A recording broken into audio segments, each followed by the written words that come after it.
ফুটবলের মতন শট দিয়ে উড়াইলাম এখন। আকবর পাকনামি অনেক ভালো পারে। বাচ্চা তুই মালগুলাইছিস কে মালবো না? সাপ্পা মালবো না দেয়ালে? সাপ্পা তোর কান সার বিত্তে মারমই কন্নি দিয়া। কয় মিনিট আছে? 5টা বাজতে। হ্যাঁ 5টা বাজতে আর মাত্র 17 মিনিট বাহি। এই 17 মিনিট গাও টলারা দিমু, ঘামটা মুসমু, বাজ্যে ঘুমামু। মাল মিলাইছস? এই মাল দিয়ে কি করবো রে? উস্তাদ যেগুলা আছে আমি সাপ্পা মারি, আপনি দাঁড়ায় দেখেন। হ্যাঁ সাপ্পা তোরা ছুটামু। এটি বর 10 ভিতরে বই রয়ে কলা কাছে ঘোরাত নিয়ে ফালা। আকবর কাম করতে যায় সব জায়গায়, কামের নামে ঠন ঠনা, পাকনামির বেলা আবার আছে 100। কাম করতে আইসে না জানে গা গত জুলাইতে আইসি। বাপ দেখলে মনে হয় বিল্ডিং এর মালিক হ্যাঁ নিজেই।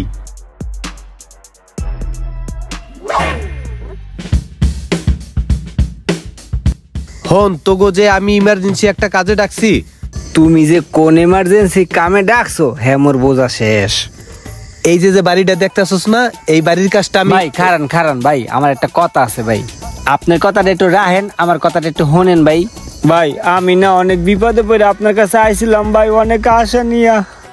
আমার না 2 লাখ টাকা দরকার, আর এই মুহূর্তে আপনার স্যার আমার 2 লাখ টাকা দেওয়ার মতো কেউ নাই ভাই। আরে আমি ওর কাছে টাকা চাওয়ার লিগা ডাইকে আনলাম, অথচ ও আমার কাছে টাকা চাইতেছে। ভাই আমার 2 লাখ টাকা দেন ভাই, এই মুহূর্তে বাঁচান ভাই, না করেন না ভাই। আপনার পায়ে 2টা দড়ি ভাই, আমার 2 লাখ টাকা দেন ভাই, আমার অনেক উপকার হইবে ভাই, বিশ্বাস করেন। কথা কর আগেই বেড়া, কথার গ্যাস ভাঙ্গে দশ বেড়া।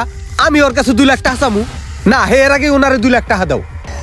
আমি তো জানতাম তুমি আমার কাছে টাকা চাবা। ও আইছে পণ্ডিতগিরি করতে, টাকা দাও ওনারে। এবার তুই বাদ যা। ইমরান তুই 2 লাখ টাকা দিবি। আমি বাচ্চা গেছি, রুমান নাই বাচ্চা গেল। এই জুয়েল তুই 2 লাখ টাকা দিবি। এই টাকা দিয়ে এই বাড়ির কাজ কমপ্লিট করবো। খবরদার আবার মানা করিস না কিন্তু ওই পণ্ডিতের মতন। এই উপরায় কথার দরকার আছে, আয় বেড়ায়। মাথাটা গরম হয়ে রয়েছে, কি যে করবো কিচ্ছু ভাল থাকতে আসছে না।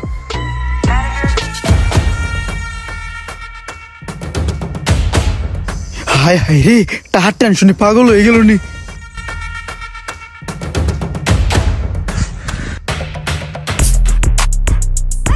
হ্যালো, ইঞ্জিনিয়ার শফিক বলছিলাম, ডিজাইনার মানে রাজমিস্ত্রি। এ বেড়াই দুর্মা কপাল পরা, দুর্মা রাশিয়া বাদাম গিয়া। তোমার করে নিতেছে এই সব দেখতেও কি কয়। হ্যালো আসসালামু আলাইকুম। তুই আমারে কইলি যে 10 লাখ টাকা হইলে বেটা বিল্ডিং হয়ে যাবে। এই পর্যন্ত তোর আমি টাকা দিলাম 30 লাখ। আমার বিল্ডিং তো ভেটকে পড়ে রইছে বেটা, অর্ধেক হয় নাই। তুই কি আমারে ভয় বানাবি? এখন তো টাকা দেখতে আসি বেটা, 1 কোটি টাকা লাগবে। 1 কোটি টাকায় হইবে না। মানুষের এই ফেলে পথে না মানকে পাইছিস কোথায় বেড়া? হন তোর আমি একটা কথা কই, তুই আমার হাতের কাছে কিন্তু আহিস না, তাহলে তোর আমি কিন্তু পাড়াইও গুমার করে গেলাম, কই দিলাম। কি কয় উস্তাদ গালাগালি করে। এক কাম কর, ইট দিয়ে ছোট করে একটা ঘর বানায় ওটার ভিতরে মোবাইলটা থুই যা। আচ্ছা ঠিক আছে, যা যা।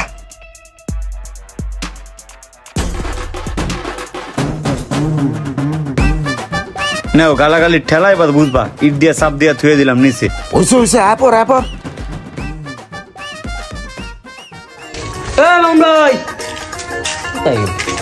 মামুন্দা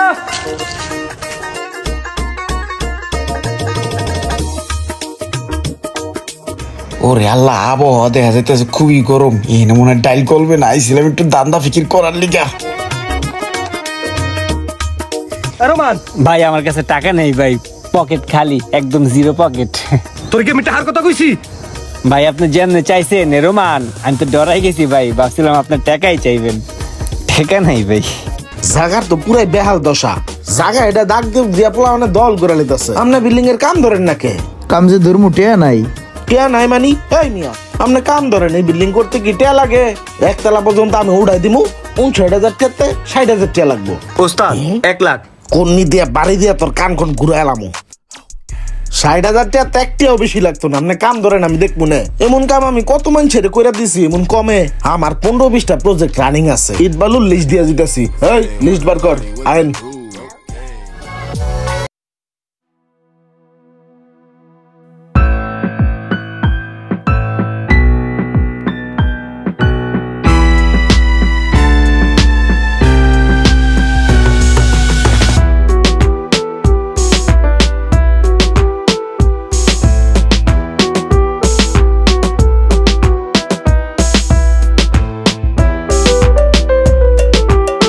সোহাগ মিয়া এই মুহূর্তে দৌড়ানি খাচ্ছে।